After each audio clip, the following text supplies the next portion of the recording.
Happy $2 Tuesday here on Wage Talk at SportsMemo.com. Time for first pitch, and I've got an illustrious crew here with me. You can find all their stuff on WagerTalk.com. Brian Leonard, Dave Koken, Teddy Covers. The reason why we're going to start with Teddy here is Teddy is the $2 handicapper over on WagerTalk.com. Teddy, how you been doing?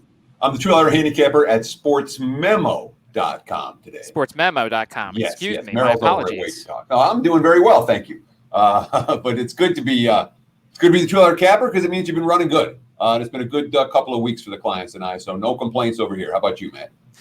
Doing all right here.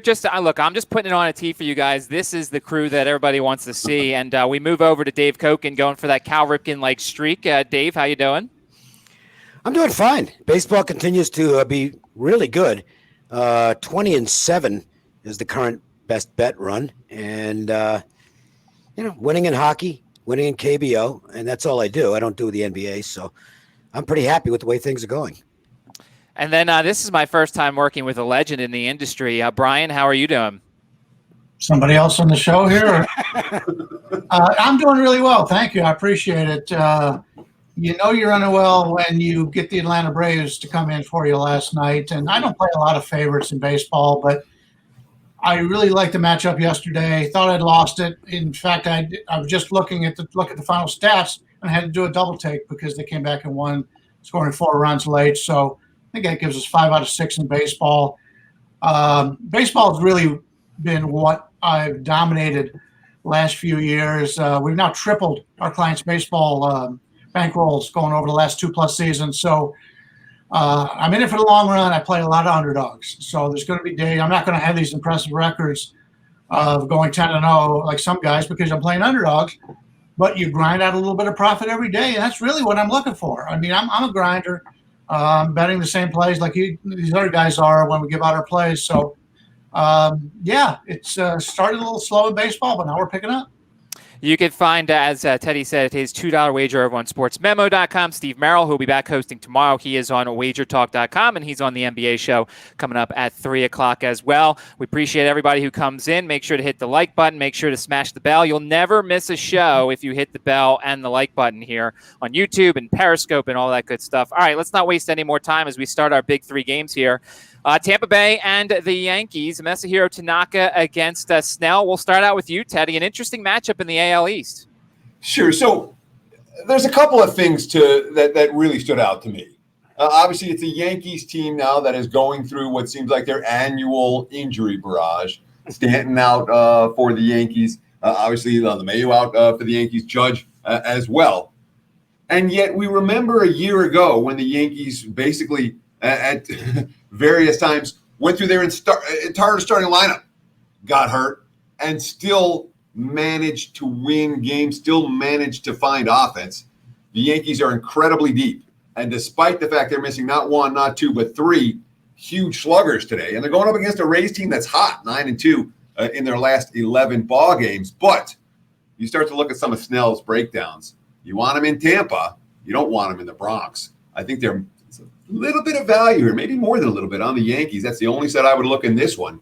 Yankees are rolling. And when their big bats are sitting on the injured list, the betting markets can overreact. We saw it last year repeatedly. I think we're seeing it here at the Yankees at the small plus price. Dave, Tanaka's only gone 51, 59, and 66 pitches so far. I know they're taking it easy with him, but maybe does that mean you might look at a 5-inning wager if you like Tanaka? Well, I don't want to go against Snell particularly. With the full realization that Snell, if he makes a mistake, he can go out of the ballpark. He can be homer prone, and he's had a few adventures in Yankee Stadium. But he looks like Blake Snell again. He did not look like Blake Snell last year, and he was a big disappointment. But he's flashing a lot of that 2018 form. The problem is, and I made Tampa. A lot of my ratings end up producing lines that are favorable to starting pitchers because I weigh starting pitching very heavily. So I made Tampa 120 here, so I definitely don't want them. There's no value. But the problem is the Yankees can bash anybody. It doesn't seem to matter who's out of the lineup. We went through this all last year. It's like, Jesus, they're all beat up. How can you play the Yankees? And then they go out there and put 9 runs up. And the one thing I do know about Snell is he's not going to go 9 innings. So at some point, the Yankees are going to get to hit against the Tampa bullpen, which is okay. But I don't know that any bullpen dominates the Yankees. The Yankees bullpen is outstanding. I think this is a really tough game. I could not come up with anything that I felt really good about in this game. If I had to play something, I'd probably take the Yankees just because throw everything else out. Yankees as home dogs. That's something I'm certainly not going to bet into. Brian, we also saw yesterday Aroldis Chapman return. Now, he's probably not going to pitch 2 days in a row just coming off the injury list, but that at least got them, because their bullpen's already good as it is. Right. Yeah, it definitely is. And I think both bullpens are very good. So I wouldn't be concerned about having to play the first 5 as opposed to the full game. Interesting, when I started looking at this game, Tanaka, last 5 starts against Tampa, which had been this year and last year, his average game score. Now, the average game score in Major League Baseball is 50. Tanaka against Tampa Bay has been 70, and it was 70 again when he faced them earlier this year, just 11 days ago. So Tanaka is owned Tampa Bay. Where you look at Snell against the Yankees, it's 52. So that's only 2% better than Major League Baseball average. So that is something that really surprised me a little bit with Tanaka's dominance over Tampa Bay. Last time I was on the show, I talked about not wanting to fade the Yankees against lefties. They're 3-1 on the season against lefties. Well, obviously, when you're missing, some of the big bats they have, that makes a major difference. But if you got the top 6 guys in this lineup are all better than league average against on WRC plus. The bad part is the Yankees' bottom 3 guys in the lineup are pretty weak. That's your concern when you're betting the Yankees here. But, I don't know if a lot of people have mentioned it, and I don't know if it has any worth, but the Yankees are undefeated at home this year. They're 10-0.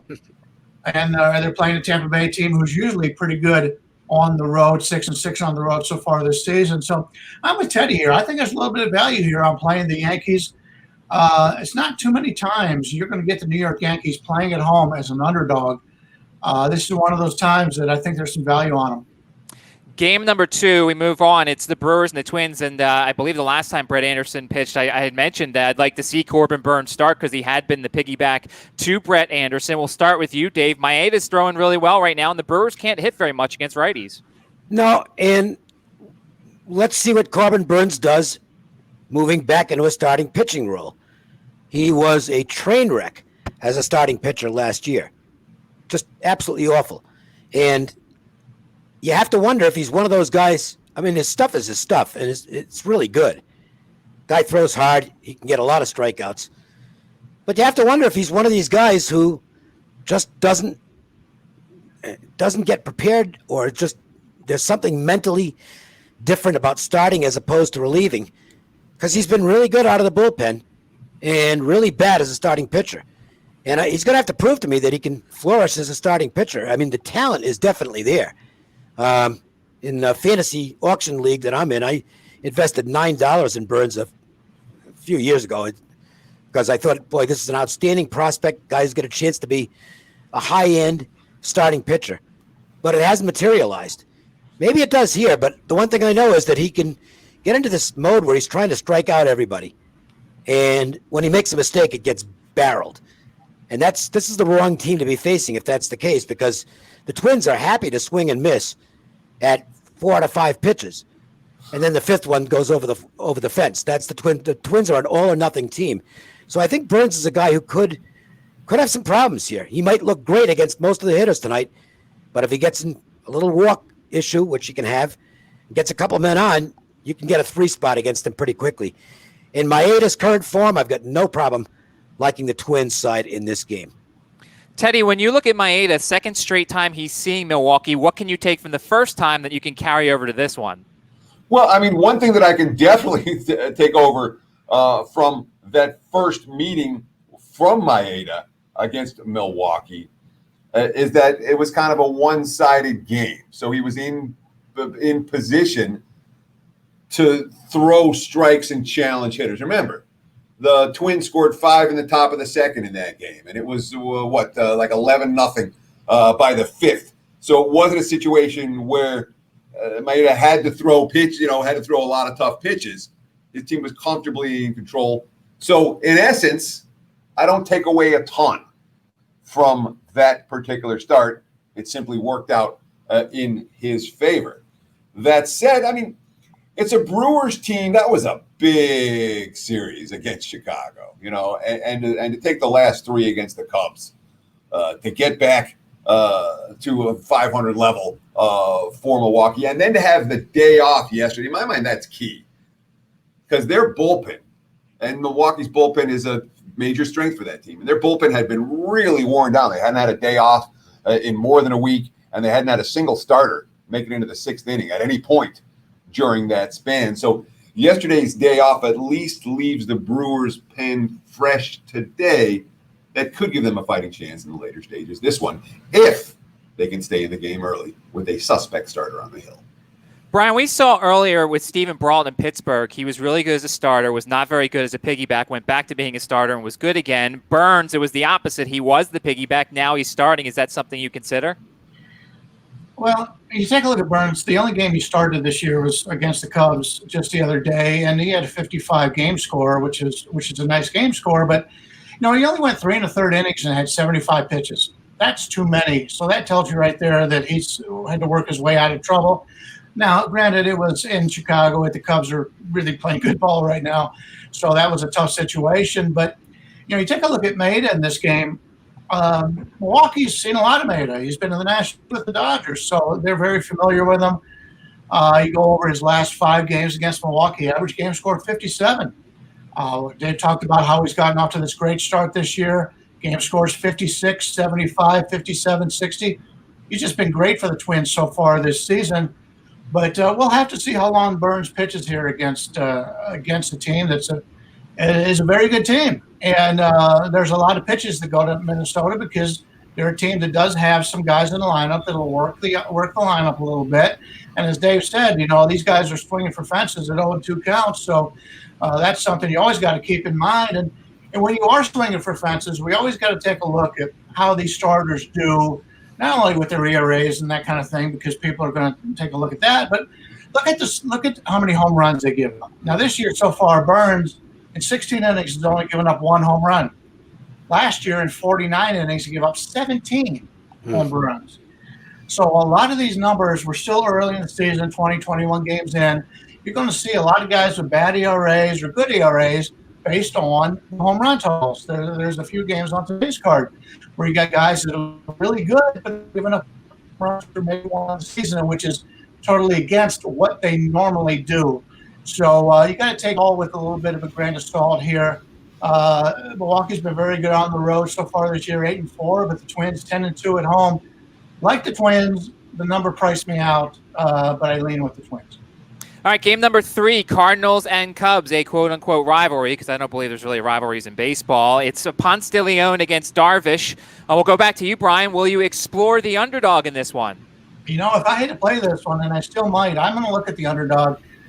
De Leon's one of those guys that I think is underrated. He's always been one of those guys bouncing up and down from the minors to the majors when they need him. He never seems to be able to stick. Now, he doesn't pitch a lot of innings. You go back his last 7 starts. His last 5, he's never gone past 4 innings. So he's more of a fill-in guy at that point.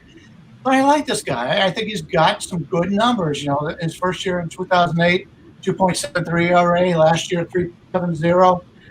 Not the great start this year and only 4 innings of pitching. But he's one of those guys. When you take a look at the names here, and a lot of sports bettors do this, they'll bet on names. They bet on big names. And Darvish right now is just pitching lights out. And people don't know about Ponce de Leon, but you take a look at Darvish's history, he's had a lot of times where he's just looked like the best pitcher in baseball, and then other times he's just fallen off and he's struggled for a lot of times. It's either they always come back and say it's an injury later on, but a lot of it I think is just he's not pitching well, and that's just an excuse to put him on the DL until he gets all his mechanics back to where they need to be. The Cardinals right now are playing great ball. They haven't played a lot of games lately, so they're more fresh than Chicago is. I think there's value on the Cardinals here. Haven't got there yet, but it may be on the Cardinals tonight. Teddy, we've talked a lot about on this show. We're not sure how the Cardinals are going to handle the long layoff and everything. Well, Ponce de Leon hasn't pitched since July 29th. How much do you factor that in, especially since he's so young? And I agree with I can't say 99, at least 98% of what comes out of Brian's mouth. But not about St. Louis here. St. Louis is anything but fresh right now. I understand they had 2 weeks off unscheduled. Since they've been back, okay, and they've been back it's been doubleheader, single game, doubleheader. Today's a single game again. Tomorrow's another doubleheader. So they're literally in a stretch of 8 games in 5 days. That's not a fresh team. They didn't look fresh last night. The bullpen didn't look fresh last night, blowing the game to the Cubs. The Cubs are way better than St. Louis. And honestly, I mean, this is a Cubs team that I have bought into, that I believe. The starting pitching's been tremendous. When you have the starting pitching that piggybacks off the next guy, and you get one quality start after the next, and they're all challenging each other. We've seen that from Chicago. The chemistry in that locker room appears to be very, very good. Everyone seems to like David Ross. The managerial change from Madden to Ross seems to have worked very well. And Chicago's a lot better than St. Louis. And St. Louis, maybe it's too early to start fading them every game, but there's worse strategies out there than to look at the Cardinals as being a team that cannot the situation for the Cardinals is so bad. I don't care. Ponce de Leon can come in and throw a gem, and the team's still going to be in trouble because we don't have the lineup's not hitting yet. The bullpen's spotty, and the bullpen's gassed already. Cubs are big chalk for a reason. Chicago are past for this bet. Dave, you love Yu Darvish. You've talked about it on the show. What do you think about this one? Well, I mean, if you look at his game scores, the last 3, because Brian mentioned those, so I'll throw it in. He's got 3 straight in the 70s, which is ridiculous. I mean, he's in incredible form, and I think he's the best he's ever been right now, primarily because of the cutter, which has become his dominant pitch. His fastball usage has dropped way down. This is a guy who used to be, 50% or better throwing the four-seamer. Now he's throwing less four seams. He's throwing them harder than he did before. His velocity is 95 plus this year, and he's throwing the cutter 43.3% of the time. That's not Mariano Rivera or Kenley Jensen level, but it's pretty damn close, especially for a starting pitcher. He's mixing in a good curve. He's basically scrapped the changeup, which was never a good pitch, and he's gotten rid of the slider for the most part. He'll still show them, but he doesn't really throw them for strikes. They're just show me pitches. I think he's the best he's ever been right now. So do the odds makers. I mean, it's a big number, and it's big enough to keep me out of the game, but there's not a way in the world I'm fading Yu Darvish right now. I don't know of anybody in the majors who's pitching better baseball than Darvish.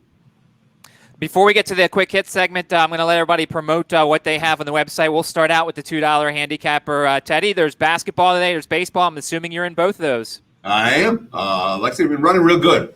The basketball, I think 13-2 with the last 15. I got the Thunder Rockets tonight, and we do have a 5% big ticket MLB Slugfest available for just $2 right now at sportsmemo.com. And then, Dave, there's hockey and baseball. I'm assuming you're in both of those today? I put a free play up on hockey, which, in like 9 million places. So the simplest thing is if you just follow me on Twitter at Dave Koken, as it says there, and just click the link, and it'll take you to the free play. It only lasts, it's a 2-minute video, so it's real quick. That's the only hockey play I made. I kind of like the Islanders a little bit, kind of like the Flames a little bit, but I'm not a volume guy, and I thought the best bet out there was the one I used as the free play. Major League Baseball, I've got a best bet up. I did have something else for the all access clients, but if you're looking for one best bet, that's available. It's on a day game, so you better get moving on that.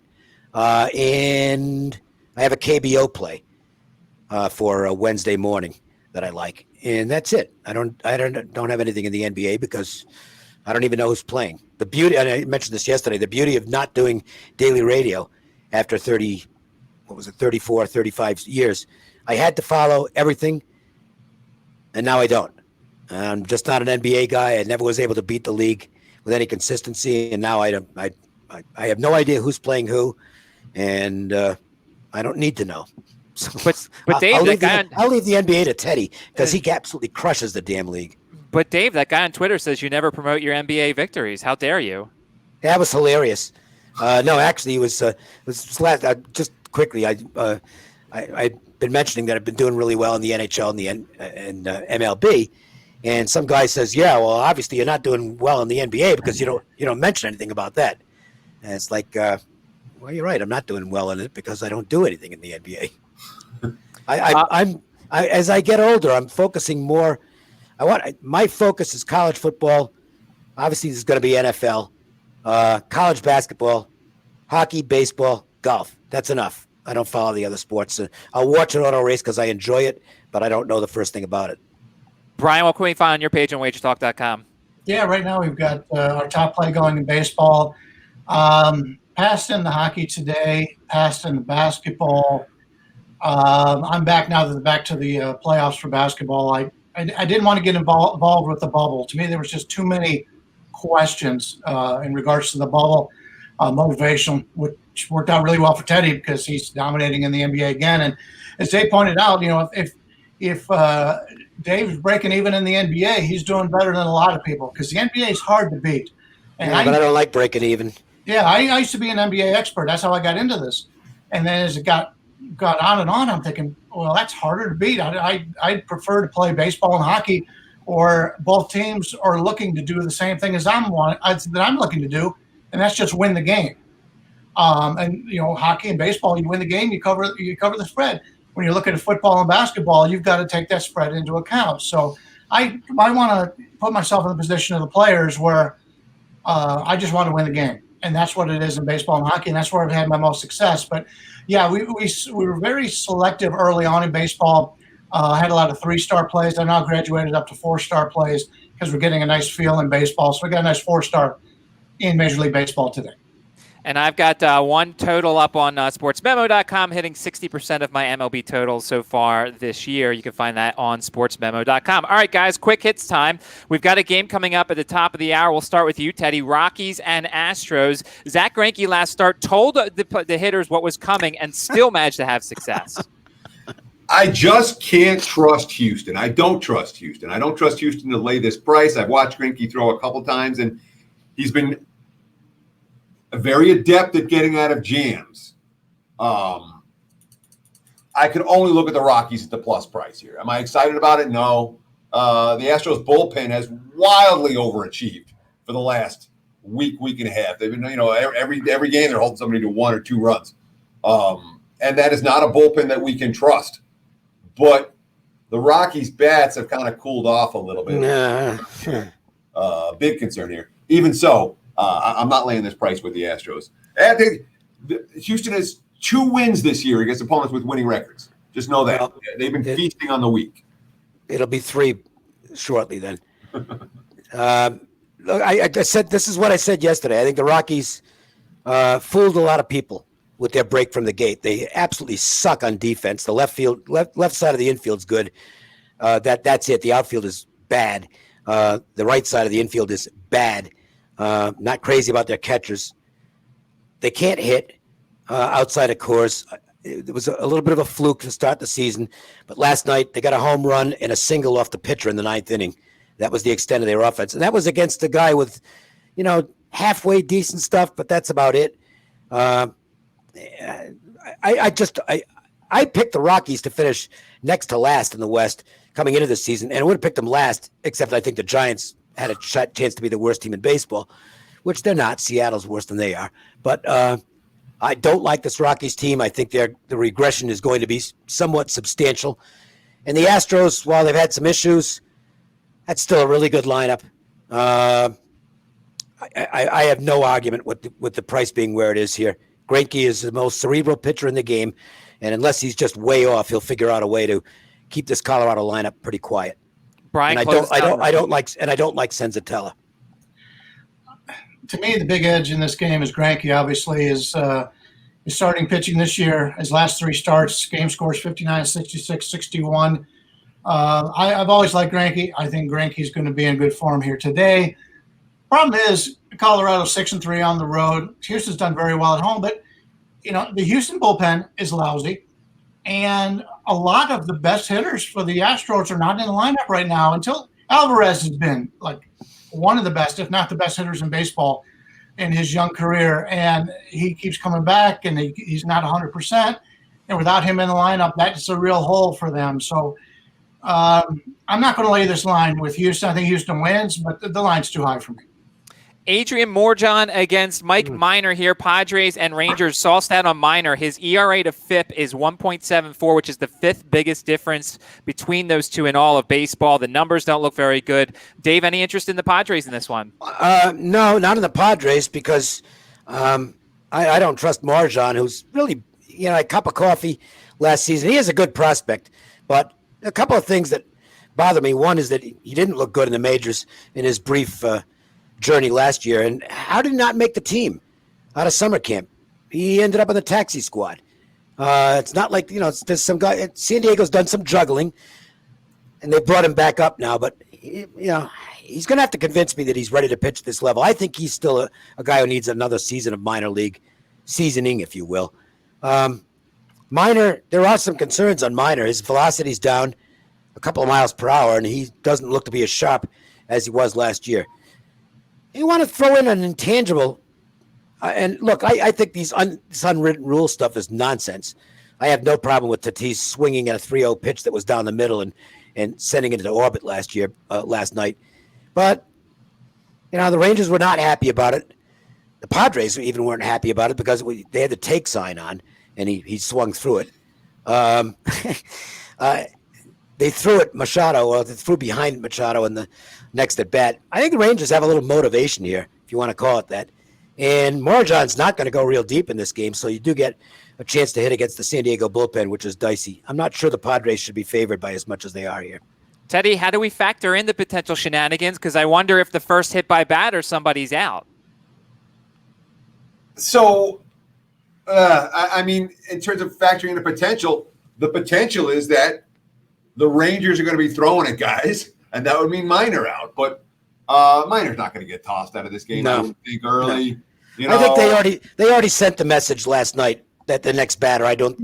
If anybody's throwing at anybody today, it'll be a San Diego pitcher who's looking to get even for them throwing at Machado. It's not going to be the Rangers. Yeah, that's a good point. But it's interesting you note about the difference between the fielding and pitching, the FIP and the ERA for Minor.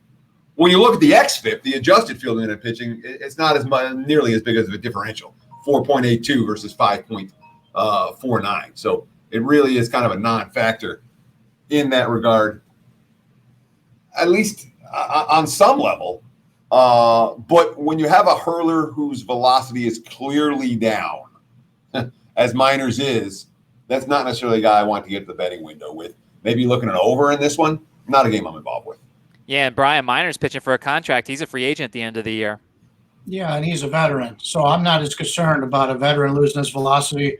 You just learn to pitch a little bit differently. So that's not as much of a concern for me right now. Slight lean with the home dog, but to be honest with you, I don't have much on this game. So you can pass me on this one and go. Let's keep going then. Giants and Angels, Dylan Bundy. Back to you, Brian. Bundy thrown the slider a ton his last time out and is getting some success with it. He definitely is. And last time I was on the show, Bundy was going again, and Dave had Bundy, and I went against Bundy, and that was a loss for me. It's interesting how you take a look at Bundy and his last couple of years. He's just been terrible in Baltimore. Now, is it the change of scenery? Is it the change of pitches, which is probably more inclined to the way he's pitched here? But his last two starts, 85 and 78 game scores. He's just been dominant. Dave talked about, Yu Darvish pitching better. Bundy's right up there with him. I mean, Bundy's a major surprise for me. He's one of those guys that has always had the talent, and he hadn't put it together. When he's pitching well, it's tough to go against him, and right now that's the case here. Problem is the line is a little bit inflated in my regard. Trevor Cahill going for the visitor here with the Giants. The Giants are just one of those teams now that they seem to be in good shape until they get to the end of the bullpen. Oh boy! And so plenty in the first 5. I wouldn't disagree with that if you're going to play this game whatsoever. Yeah, Teddy, what's your thoughts on that? We've talked about on this show about the -1/2 for the first 5 because the game money line is very pricey. What do you think about shortening the game if you think they're going to get out to a big lead? For San Fran or for LA? For the Angels. The Angels -1/2 first 5. That doesn't make sense, though. Yeah, that's not the bet that I want. Why would you want to take the Giants bullpen out? Yeah, that's the whole. I mean, the Giants have no. I mean, when your closer gets bombed and blows the save in 3 consecutive opportunities, and you don't win a game in between, he's not getting. Webb's not coming out there again tonight. No. And Kevin had no idea who he was going to use.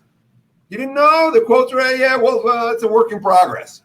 So I'd rather have a full. I'd rather have a full game bet against San Fran because I want to bet against that bullpen. Well, that said, if you think I'm laying -250 with the team that's playing less than 350 baseball this year, I can't do it. LA's not the type of team I'm going to lay this price with. But I know I don't want the dog. Last 4 games for the Giants. They blew a game in the 9th inning. They got murdered 4 9 innings. And they blew a game in the 9th inning. So this is not a team you want to be going first 5 against. Their bullpen is atrocious. Trevor Gott is your closer. Well, he was. I think that probably, I assume they'll hand it off to Watson next. And that's the thing on Watson. He's been a good relief pitcher, but he's never been able to close. So, some guys aren't suited for the job. So I'm not playing the game. I mean, the Angels are huge favorites for a good reason here, but I don't want any part of the Giants. A's and Diamondbacks, Montas versus Weaver. Weaver's been horrendous. Montas coming off the upper back tightness, which scratched him from last Friday. Dave, we'll start with you. I mean, the value here is with the Diamondbacks. And I almost played this. And the only reason I didn't is because, I don't know what to make of Weaver. His stuff's still good. He just can't put it together.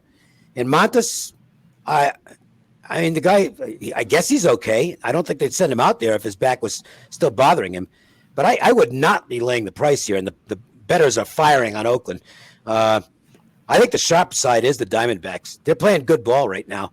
And home dog on a winning run like this, not something I would go against. I would take the Diamondbacks or pass.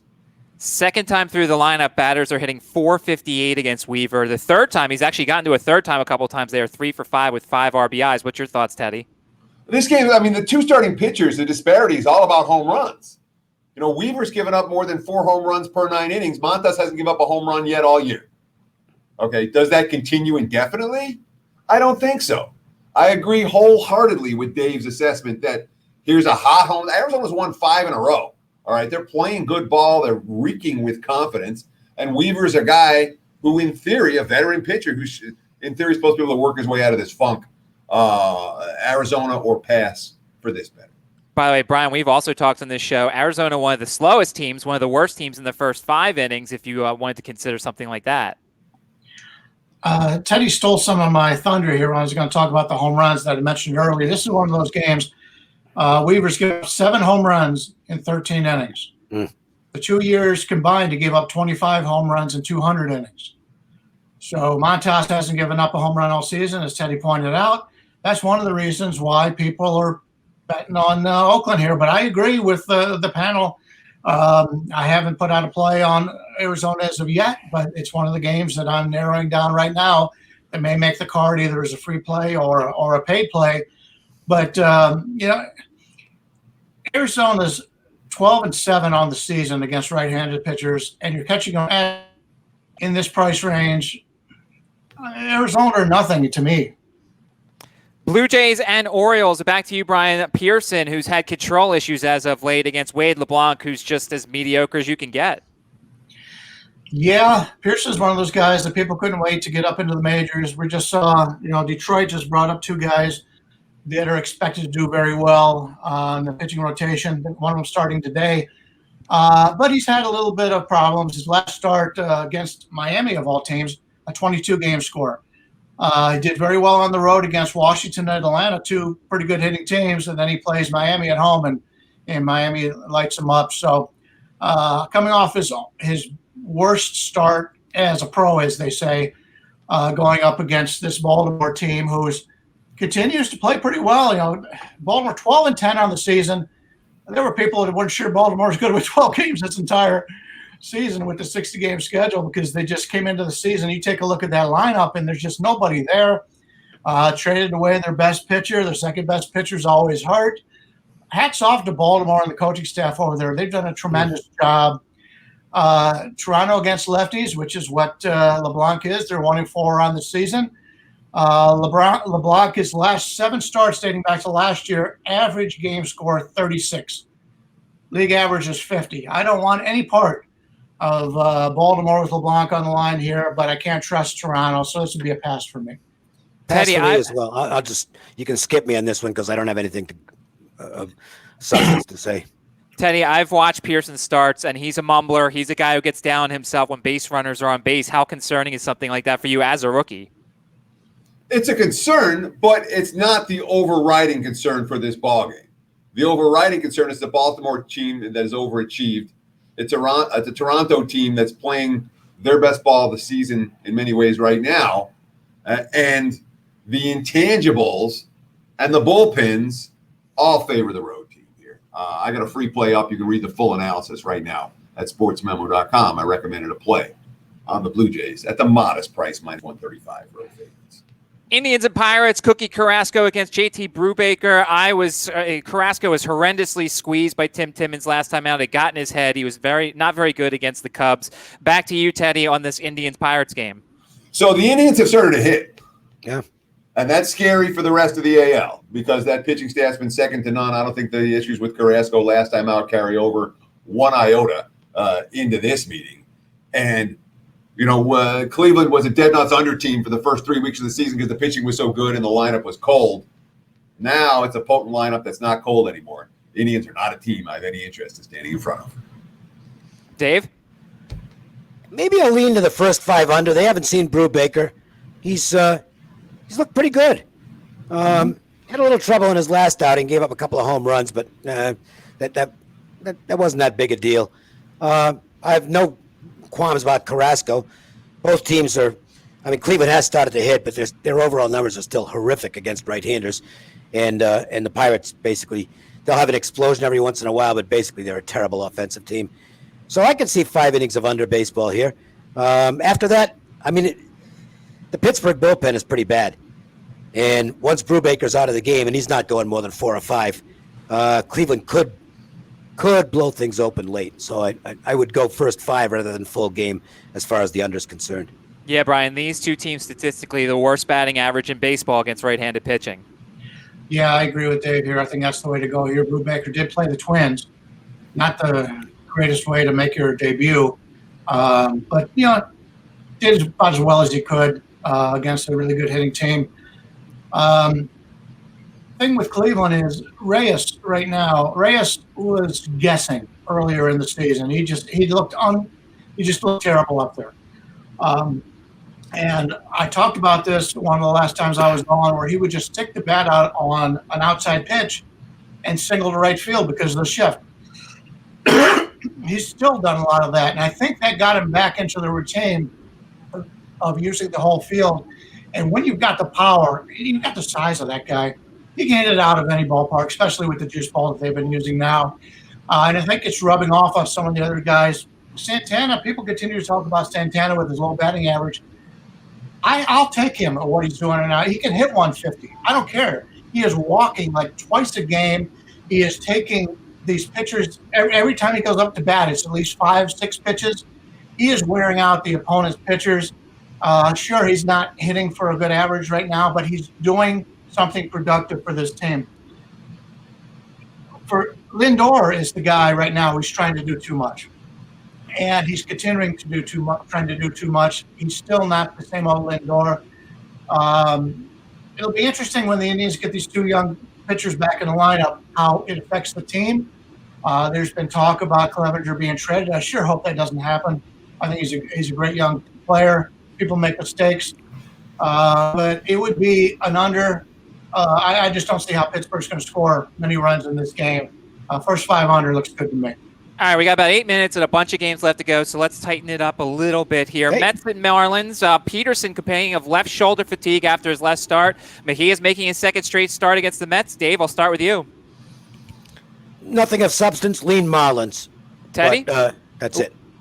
Teddy? I worry that the Marlins are starting to be the Marlins that we thought they were going to be.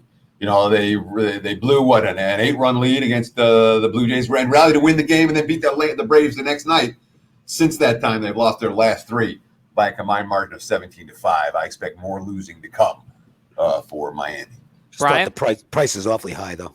Yeah, the Mets have been very good with Peterson. He's been very good in every game he's played.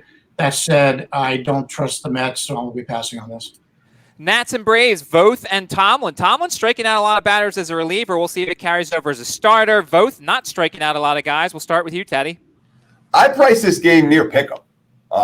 So when you see Voth at the modest plus price, I have at least modest interest in the ball game. But it's not a game I'm involved with. Lean Washington. Dave, what'd you price this as? I also had it in the pick'em range because I'm believe me, I'm used to Tomlin.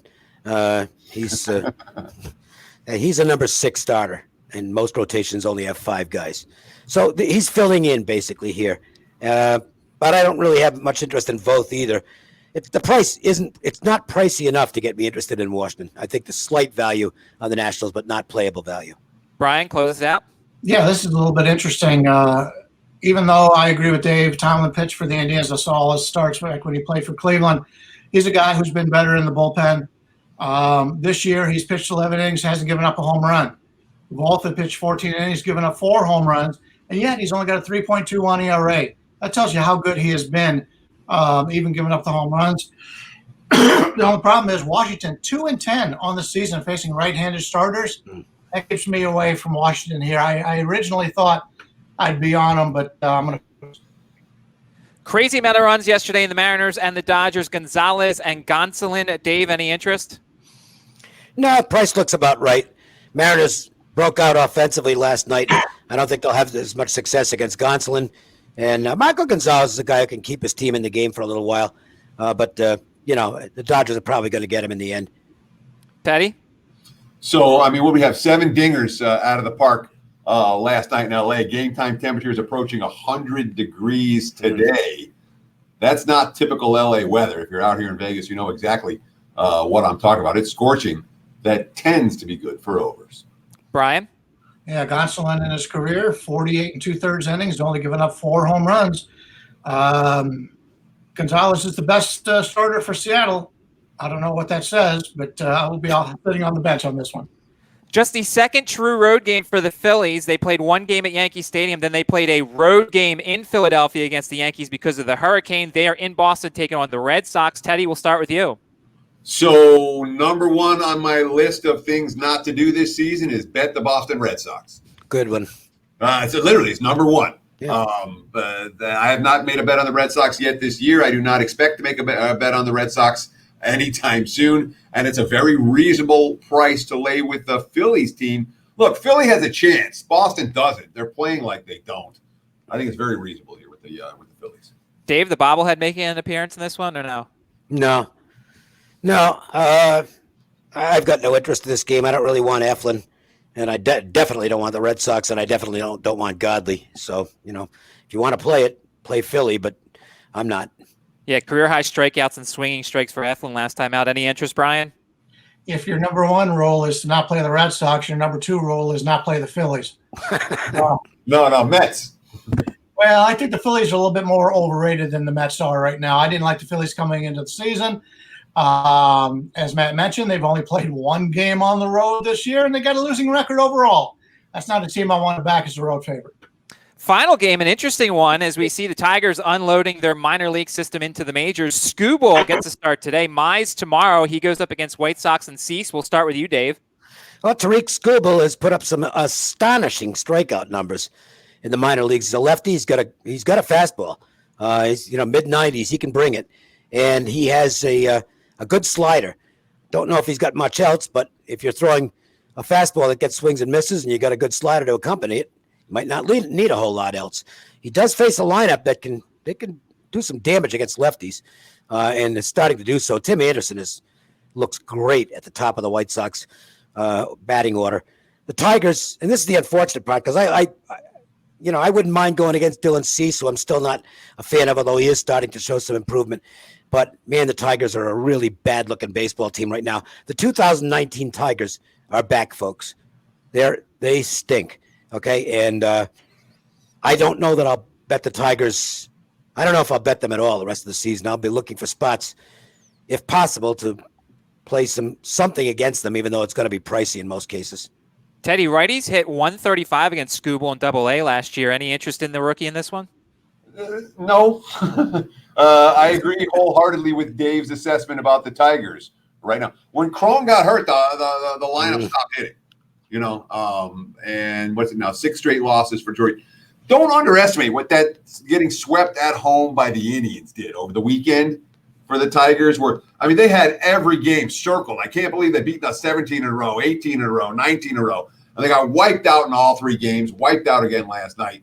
Tigers are spiraling in the wrong direction. They're missing one of their best hitters. And the White Sox are playing good ball. Actually missing 2 because Goodrum's out too. Yeah. And I know Goodrum can look awful at times, but he's got a pretty high ceiling, and I think he's been showing some improvement. So that's a couple of key guys out. Brian, close us out. Yeah, he's a key guy because he's batting leadoff. Dave mentioned last time he wasn't a big Goodrum fan. I am. When you got a guy that can play just about any position on the field, he's very valuable. Not the greatest hitter from batting average wise, but he does everything else for you. So, I think my beef with him is he needs to stop swinging for the fences. He's a launch angle guy, and I think his game would be much better if he just tried to use the whole field, go gap to gap, use his speed. I think he's got a chance to be a good player. If he stays in this home run or nothing mode, he won't amount to much. And you'll see a lot of young players in that regard, but that's a great point. What difference a year makes? A year ago, I would have told you Dylan Cease was the worst pitcher in Major League Baseball. Now you take a look at his last 6 starts, 59 against Seattle, 64 against Detroit, 28 against Cleveland. In that game, he just had no control whatsoever. The Indians were just standing there letting him throw balls. Then he would have to throw the ball right down the middle. He only walked 1 guy in that game, I believe, but against Cleveland. In fact, he didn't walk anybody in that game, but he was forced to throw the ball right down the middle, and that's when the Indians plowed him. Other than that, after that, 57, 62, 51, he's a much better pitcher now. He was highly touted coming up from the minors. He's pitching really well right now. Chicago 5-0, undefeated on the season against lefties, and now they get to face a guy making his Major League debut. I love to play left-hander starters in their Major League debut, not against this White Sox lineup. All right, before we go, let's give some DFS studs and sleepers out. Dave, what's your suggestion for today? I'll take Cease. He's throwing the ball well. The Tigers can't hit. You won't have to pay much for him. I would take my chances with the White Sox righty. Any hitters you want to target today? No, I didn't have time to do any research. I was working on golf. So. Teddy, I don't know if you do this, but any pitchers or hitters you recommend for today? So I've done very poorly at this, and it's not something that I do on a daily basis.